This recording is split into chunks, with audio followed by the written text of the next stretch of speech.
the Big East. And this one may surprise you. If I said the favorite to win the Big East is UConn plus 190, Marquette and Creighton plus 320, Xavier plus 425, Nova and Providence 15-1, Hall is 50-1, the Johnnies 60-1, Butler 80-1, Georgetown and DePaul 100-1. No thanks. Excuse Light me, it on fire. My bad, 1,000-1. Light it on fire. It could be. I apologize. Yeah, they're plus 100,000. So maybe put $1 on it. I don't know. UConn a heavy favorite, despite being a 4 seed, and Marquette winning the regular season by 2 games. What do you make of that? We know UConn and Providence are matched up in the second round. Marquette awaits the winner of St. John's and Butler. Xavier awaits the winner of Seton Hall and DePaul, and Nova. I might as well just say Nova will play Creighton after they beat Georgetown. What do you think of those numbers? And does anybody jump off the page to you as someone who can make a run here? I think this is one of those, like I was saying earlier with Tennessee, this is a big tell on UConn and the market's opinion of odds makers, of course, but also the market's opinion on what UConn will do. Metrics have loved them for a long time. I took my medicine this weekend with a Villanova play that never really felt good to me. I got to say, I was wondering when Kyle Neptune was going to step down from the position of head coach, like probably 10 minutes into the game, being like, this guy has absolutely no answers. I mean, UConn has to go through Providence. It's a difference than Marquette playing the winner of St. John's Butler for sure.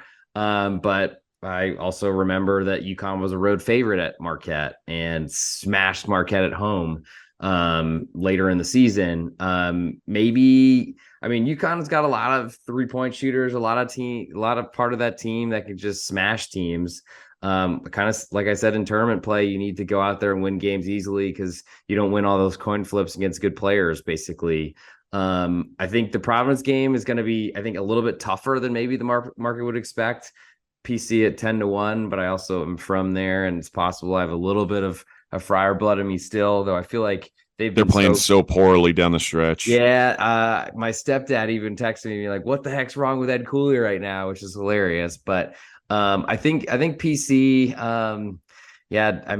Of all the teams UConn could draw in that first matchup, I guess PC is not the most difficult of them all. I feel like looking at Creighton as the second favorite is interesting to me because they're on the Xavier side of the bracket. I think Villanova. By the way, Fremantle will not play. He's having season-ending surgery, so he's done for the year. Done for good. Oh man, that's a big loss for Xavier. That makes their plus 450 or the fourth shortest odds seem a little bit shorter than those even say. I got to say, I think I would want more there, though I don't know Seton Hall is going to be Seton Hall to me is the ultimate tournament team that's just going to go in and beat the you-know-what out of you and be like, all right, refs, call as many fouls as you can here. And I don't like them at all, but it worked for Sheen Holloway, got him this job last year after that crazy run by St. Peter's. It's basically the same team, though. There's a reason they're a 7 seed in a fairly down Big East, I feel like, entering this season.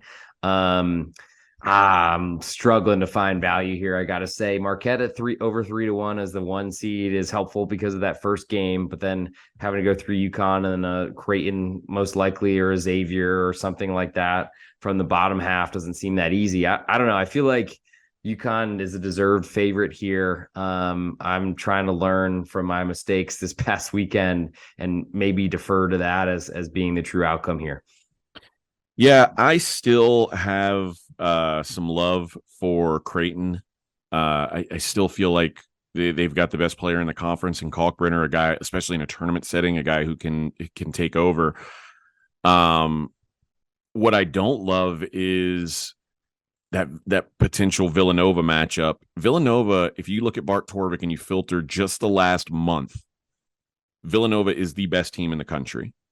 Which is, it's wild. Like Villanova was a corpse a little while ago, and they have won on Saturday too. So their last 8, and yeah, they didn't show up against UConn. But it's clearly a dangerous team, and a lot of it that is the return of Justin Moore. But I still think if I had to take a look, I'd probably look at Creighton. And I know that they just beat or Villanova just beat them at their building. It feels like Creighton or Marquette. I think you can really flip a coin, because I think those two teams being not the favorite when they've been the two best teams over the course of the season is tough for me to get around. So I'll probably look at Creighton. I trust them a little bit more. Although Marquette did sweep them in the regular season, two fun, close games.